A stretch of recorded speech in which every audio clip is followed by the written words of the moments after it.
What's up, guys? Welcome to another episode of Real Life on the Wellspring podcast. My name's Brian. And I'm Craig. Man, we're going to jump into a holiday episode today. Holiday, yes. We should have some nice jingle bells out and everything like that. Go full bore. Everywhere you go around the grocery stores, there's people dinging those bells. Fruitcake and... Are you a fruitcake guy? Yeah, I like fruitcake. Really? Yeah, I do. I would guess that about you. Yeah. No, this time of year, everything is Merry Christmas, Right. Happy Holidays, joy to the world. Yep. It's marketed not just like in every single window or advertisement that you see, but even as Christians, Right. like we sing joy to the world. Yeah. We say, hey, this is a happy time That's it. of year. We have something to celebrate, Right. and I think that's true. Yes. I obviously believe that, Right. But not all the time does it seem super merry, happy, joyful time of year for everyone. It does not. And the cold weather is here. And That's true. That kind of, especially down here in Florida, that kind of sends us all running, doesn't it? Yeah, when you live in the sunshine state and it's not sunny, Right. and it's actually so cold that like people are wearing like real coats and hoodies Yes. and stuff like that. Like it tends to change people's mood or affect the mood a little bit. It does a little bit, yeah. At least here. I couldn't imagine living in a place where it's cold all the time. in America, there's the it's kind of a joke, but it's the reason why it's funny is because it's true, is that people in the South are always friendly. Right. And it's like, why are the people in the South so friendly? It's like, well, when you go up north, it's cloudy Right. and all the time. Yep. You know what I mean? It's just cold. And I would be mean if I was cold all the time too. Yeah. So people in the South are friendly just because it's warm. Because and it's nice warmer. and That's what it sunny. is. I think so. There you go. There's probably other reasons, Yeah. but how my brain works. That's how it works. I get pretty grumpy in the summertime here though when you? when it's when it's over 100 degrees and I could guess that about you. I could. and 100 degrees and 100% humidity. Yeah. Yeah. Well, I mean, you've grown up in Australia. The Right. seasons are flipped. Yeah. So summertime is shorts and t-shirts Yeah. and Christmas. Yeah. Christmas. That's Christmas it. Yeah. is shorts and t-shirts. Yeah. You have summer. Christmas is in the summer. Summer, right. It's got to be so strange. It is. I always thought it was weird when we grew up and because we'd Western society, so we would have all this snow and decorations and Santa was wearing this really, furry hot coat. And I'm like, why would he do that in the summertime? Yeah. It's just crazy. I think that's got to be the most bizarre thing. I remember, my wife and I lived in West Africa for a couple of years, and I remember the first Christmas we spent over there, seeing all the Christmas decorations pop up. Right. And now this was like a Muslim majority country, so Right. Christmas popped up, and it wasn't anything about like Jesus or nativity or anything like that. It was all just hardcore Santa. Yeah. But it was like Snow and it was this their cultural interpretation of what Christmas and Santa Claus is and everything, and it was just wild. Yeah. I remember seeing Christmas trees, and they were put together, but they were put together upside down, or they were put together like all crazy and crooked, a bunch of different directions. Yep. Because like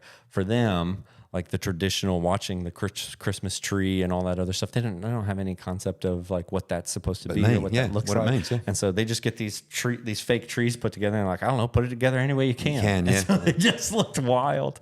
It's an interesting time of the year, isn't it? It just It that is. whole Christmas culture thing just seems to spread all around the world. Yeah. I used to live in China, and again, Christmas traditionally is not the real meaning behind it's not understood. But man, they get into the decorations and Right. Everybody gets it. Well, because it's so commercialized. Yeah. Like, right. You turn on the television and I can only be happy if there is a brand new vehicle with a giant bow. red bow. Yeah. Big red bow yeah. in my driveway. Oh my goodness, yeah. And I remember when the commercials where there was just one of them, and then all of a sudden the commercials was like, hey, you know what? He bought one for her, and she bought one for him. So now there's two vehicles in there with the big bows on it. And so there is the answer, right? The joy comes from getting a new car with a big red bow on it. Right, for sure. Or whatever jewelry it is, or whatever gift it is. Like everything is very commercialized, and I understand that.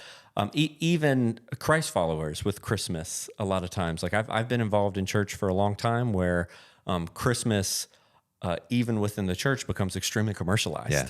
And it's one of those things that I am not convinced you have to have your life look like the commercials to have a full heart during Christmas. Yep. But the thing is I think lots of people, I think it's normal that like if you're out there and you feel this way, I don't think that you're weird. I think it's normal for a lot of people during the holiday season to struggle feeling that joy, feeling happy, feeling merry. It is. I mean, let's call it out for what it is. It really is a big emotional month. It's there's a lot going on because there's all of these expectations that we just talked about that you see on television and on your streams coming through and all the rest of it. All the Christmas movies, I'll and be then home there's for this Christmas. idea, right, that I'm going to be with family and friends and everything's going to be wonderful and loving. And sometimes those relationships are not as good as they look on the screens. Well, the reality is, life is bittersweet. But every Christmas movie is pretty much just sweet, right? Or at least it ends that way. Yep.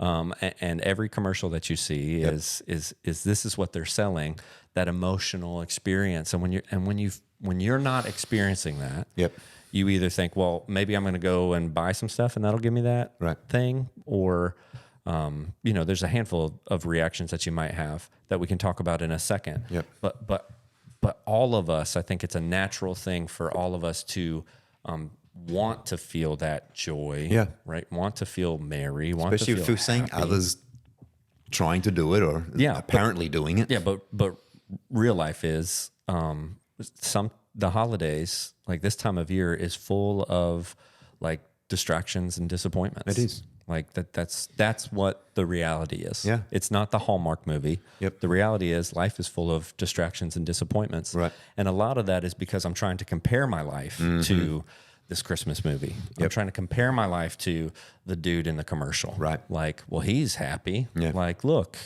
like his Christmas meal was perfect. Yeah. Like he didn't have to eat fruitcake. He got the real dessert.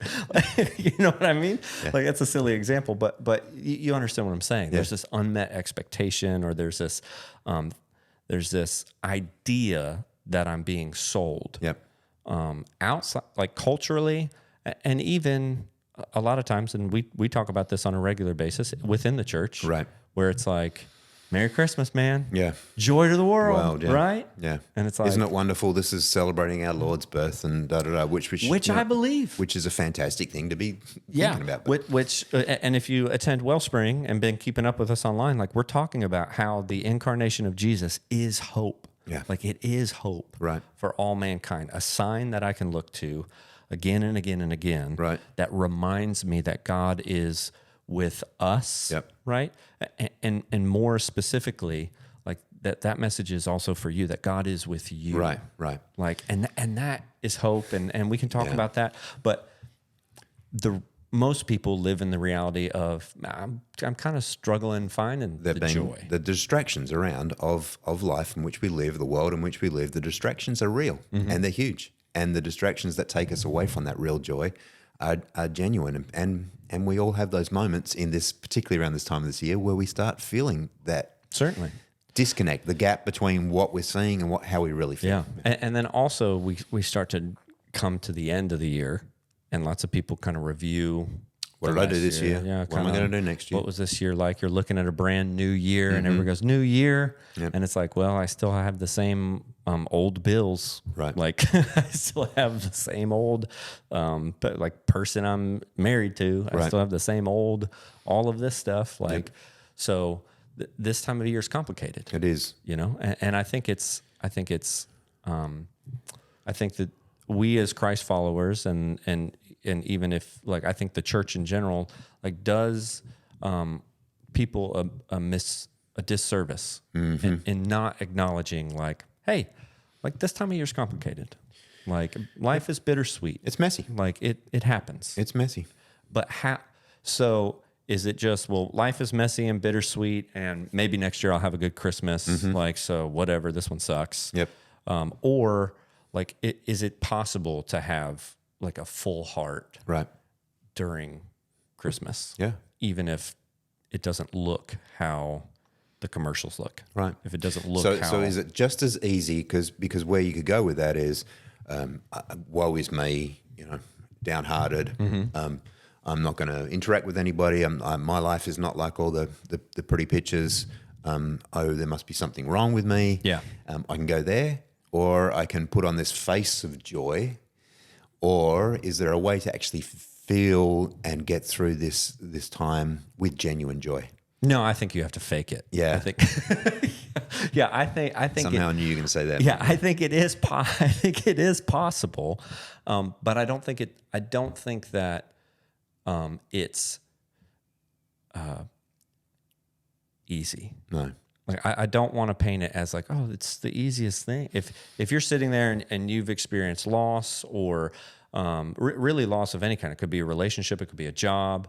You might be struggling financially. There's all kinds of things that I could sit here and list out. Health. Yeah, that are really kind of dominate your thoughts and dominate like this is the reality of my life. And so I don't want to paint this as like, oh, it's easy to have a full heart during Christmas. Of course, not. Like, no, it's difficult. Like there's choices that you have to make. Yep. And one of those things, like you were talking, like you alluded to just a second ago, is and this might sound a little harsh, but I don't mean it to sound that way. Is that it's easy? I'll say this personally. It's easy for me to fall into this thing of feeling sorry for myself. You know what I mean? Like, well, this isn't. I wasn't able to provide the Christmas that I wanted to for my kids. Like, man, it could have been so much better. Right. Like, and that's just one example. Like, but it's very easy to fall back into feeling sorry for yourself around these holidays. And, I think everything that we've alluded to kind of almost gives you those two false choices. Like you have to feel sorry for yourself, or you have to just put a smile on and sing joy to the world and live vicariously through Hallmark movies. Yeah, and then there's this temptation I think we all have in trying to squish down those feelings, to push them away. That sense of, hey, things are not quite as perfect as I'd like them to be, and so let's just kind of squish it down. Alternatively, you can kind of wear it on your face and wear it in your conversations with everybody, and then everyone runs away. Neither of those are particularly good solutions. But and this is what's true is, and you and I both know this. Like we've been around long enough to know, like most people that you interact with, their marriage is not as great as like they want it to be. Right. Their job isn't as great as they want it to be. Their life isn't as great as they want it to be. There's secrets that they have that they hope no one ever finds out, ever. Right. Like that's the normal. Yeah. And then during this season, it just gets escalated so much. Yeah. And I really like feel for people who during this holiday season, like you can. They really kind of almost spiral into like a depression or something like that. And I know people like that where you're like, hey, how are you doing? And they're just like, man, this time of year is really hard. Yeah.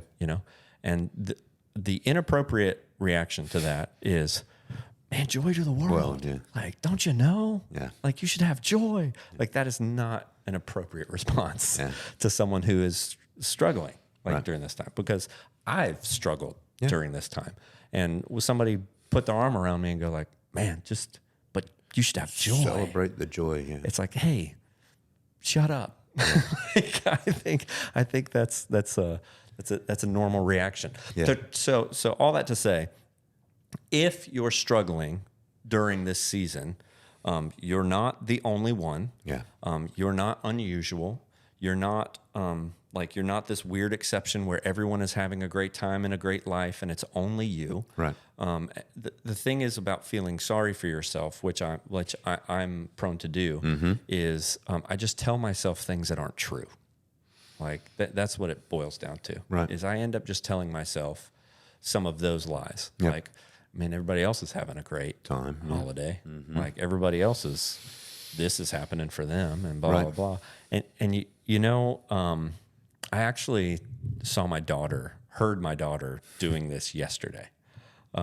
She was out of the mouths of babes. Yeah, she was. I don't know if you know this, but like 9-year-olds don't really listen to you a whole lot. Like seriously? When you ask them to do something, they don't really listen. And so she was on a good streak of not listening. And so we told her, hey, you're going to have to go to your room for a Right. little bit. And it's a wreck in there, so you should probably clean up a little bit. Right. Oh, man. Like, she closes the door. Mm-hmm. And I really think she thinks that she's alone and no one can hear her. Right. But she is just letting it fly in there. Oh, no. You know what I mean? Just like, Oh, wow. But and it's 9-year-old cuss words. It's not real cuss words, Yep. but it's 9-year-old cuss words. And Yep. but what she's doing, I was sitting there and I was going to walk in and I hear her and I just stopped and listened for a second.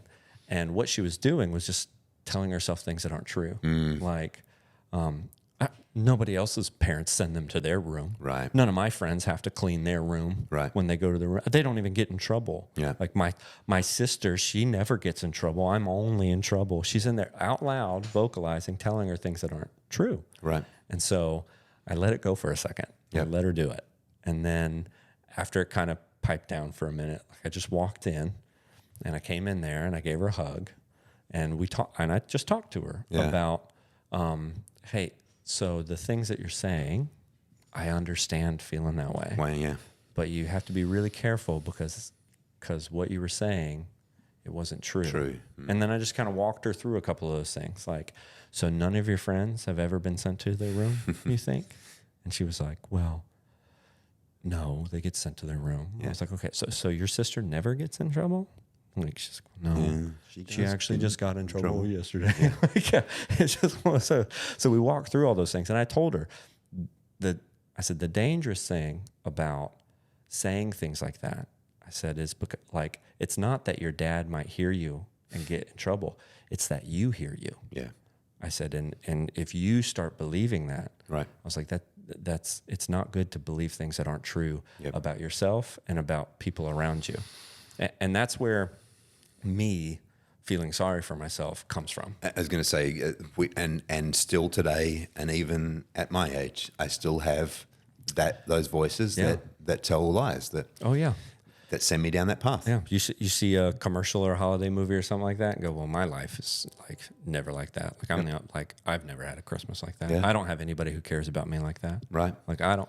And you can just fill in so many things that are just untruths. Yeah. Like they're not true. But the dangerous thing about it is like you hear all of that. Right. It's not that like, oh, somebody's going to hear that and you're going to get in trouble. It's that you heard that. Right. And the more you tell yourself those things, like the more you're going to believe that. Yeah. And that's that's a big trap that I personally have found myself in. Right.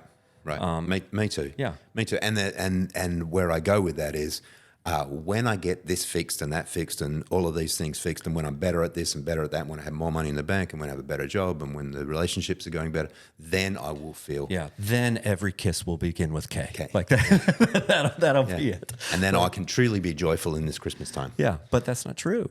Like, It's not true for anybody. yeah.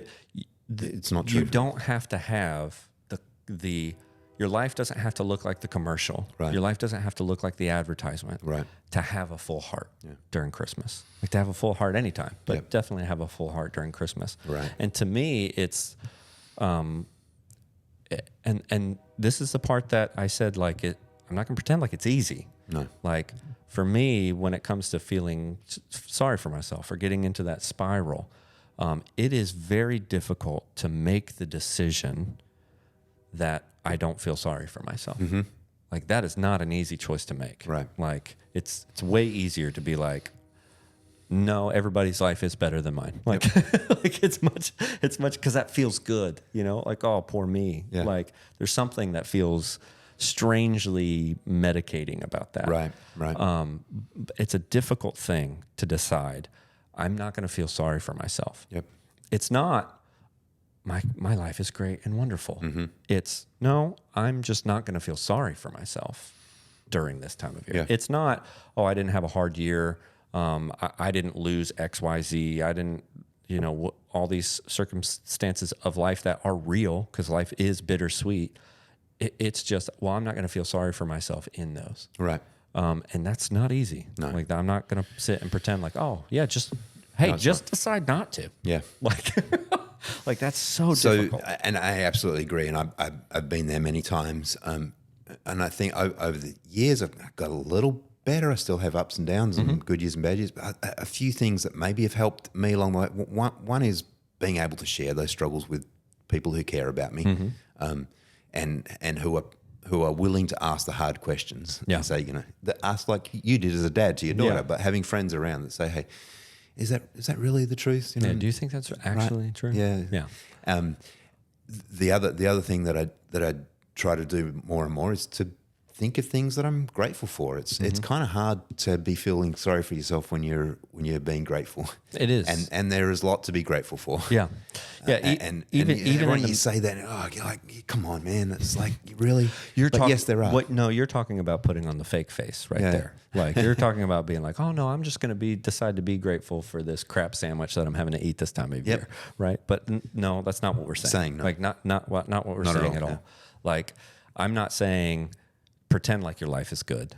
Like don't feel sorry for yourself. Pretend like your life is good. I'm not saying put the joy to the world smile on your face, because of course you should be grateful for the incarnation of Christ. Like there's hope there and all that stuff. Like just put a smile on. Ignore all of your feelings and your reality that you're living in. Ignore all that and just put a smile on. Right. Not what we're saying at all. No. But there is something to thinking deeply about what you can be grateful for. Like, and there's something freeing about it. Yep. Like there's something where you can find some joy, where you can have a full heart, even in the middle of what might not be the merriest Christmas for you. You can find it. Absolutely. And I think one of the things that we can do for our friends and for one another is to ask questions, to say, what are you grateful for? I'm not a fan of people telling me what I should be grateful for. Absolutely. You should be grateful for, because that's just coming from you got a roof over your head, don't you? Yeah. You got food in your belly, don't you? But I am a big fan of someone that's prepared to ask me the questions and say, get me thinking about what am I grateful for? And I'd like to do that for others. And so you see someone, a friend who's hurting, who's struggling, and say, I understand that's tough. By the way, there's some things that are going well. And there's something about sending us internally to check our internal thoughts that really helps me, rather than having someone tell me you should be grateful for. No. It's, I think, one of the best gifts that you could give yourself and that you could give the people around you is the gift of gratitude during this time of year. Yeah. You're talking about like, well, how do I help a person like who maybe I know is struggling? Because we all have people in our life, people in our circles that when we talk to them this time of year, it's, this is just a really hard time of year. And it is. And maybe it's a hard time of year for you too. I hope you hear this, and I hope you can practically adopt this into your real life. Is I'm grateful for you. Right. Well, that's good. Like when there's someone in your life who might be struggling, a gift that you can give them that I promise you is worth more than whatever $20 white elephant gift you're going to swap with them at your work party is, hey, I'm really grateful for you. Like, do you know how hard that is to say to people? It is difficult. Yeah. It's difficult, not because it's not true. No. Like, it's not because it's not true. The reason why it's difficult and the reason why it's scary is because there's some part of you that is longing to hear that. And if I give it to this person, what if they don't give it back? If I give this gift of gratitude to a person, what if they don't give it back? Right. And then I'm going to be out, like hung out left to dry. Yep. Practicing giving this gift of saying, hey, I'm really grateful for you. And genuinely doing that, because this is the reality. There are people in your life who love you, who care about you, who believe in you, who you have reason to be grateful for. And even if you can specifically remember things that they've done, said, that you're genuinely grateful for. So instead of just saying, I'm genuinely grateful for you, when you did that for me last month, that meant a lot and I really appreciate it. Yeah. And even if you're struggling through the holiday season, giving that gift to someone else, like what do they say? Like giving is always better than receiving. Yeah. Like, but I want to address, maybe as we're kind of wrapping up this idea, I want to address that fear of, if I give this, if I tell someone I'm grateful, like this is difficult for me to do, there's that fear that exists in there of like, well, I'm grateful for this person, like, but does anybody have any gratitude or anything like that for me? This is where, as a Christ follower, this is where the incarnation of Jesus steps in. Right. Because I try to remind myself and as many people as I can during this time of year, the longing that you feel in your heart for home, the longing that you feel in your heart for impact or respect, or do I belong? You know, that longing that we have, without looking to the rest of the life of Christ, just looking at the incarnation, that Jesus would set aside his eternal glory and majesty to be born at the worst time in human history, and not born in a palace, but born in a barn. Like just that one act showed you more respect, Right. showed you more love, showed you more belonging. Yep. Just that one act Yep. of doing that showed you whatever that deep desire is in your heart that you feel like you're missing, or that emptiness, just in that one act showed you more respect, more love, more belonging Absolutely. than you could ever taste if you lived 100 lifetimes. Absolutely. And again, I'm not saying that that's like easy to grab a hold of, but I'm saying it's there. It's there. And it can start when you just do something like giving a gift of, hey, I'm really grateful for you. Gratitude to somebody else. Yeah.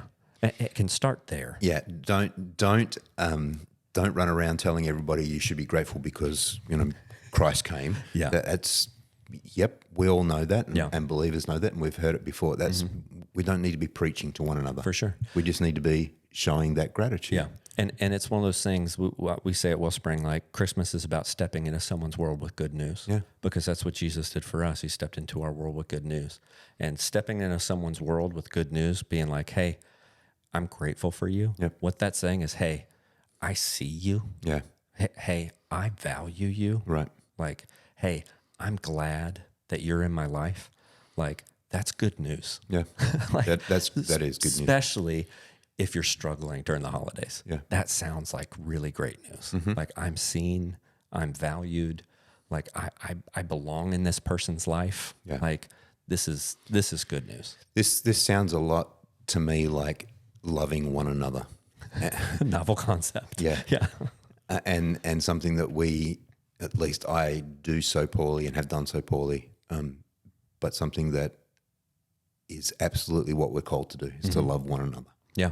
Because he first loved us. Yeah, for sure. Yeah. And so if you're struggling during this holiday time, it's not easy, but you can choose to try to give a gift of gratitude to the people around you. Yep.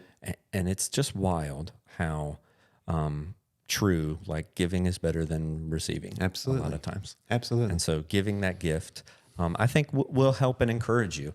And if you're sitting there and you have the giant bow on a new car and the brand new ring and I was just going to say the same thing. all the kisses beginning with K and all the Hallmark movie, your life is a Hallmark movie.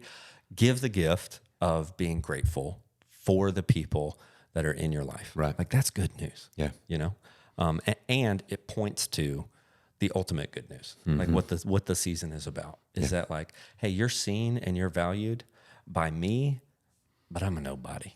Yeah. Like you're seen and valued by someone much better than me. Yeah. Like, Yeah, the creator of the universe, the God of everything. yeah, and that's what this season's about. So Yeah. I hope that's something that you can practically bring into this season for yourself, no matter what type of season or how you experience Christmas this year. But you can come hang out with us on Sunday mornings at 10 a.m. at the Bear Levin Studer YMCA. This Christmas season is an awesome time together for us as a family. We want to love on each other, and we would love to meet you. But tune in next time. We'll see you later. See you later.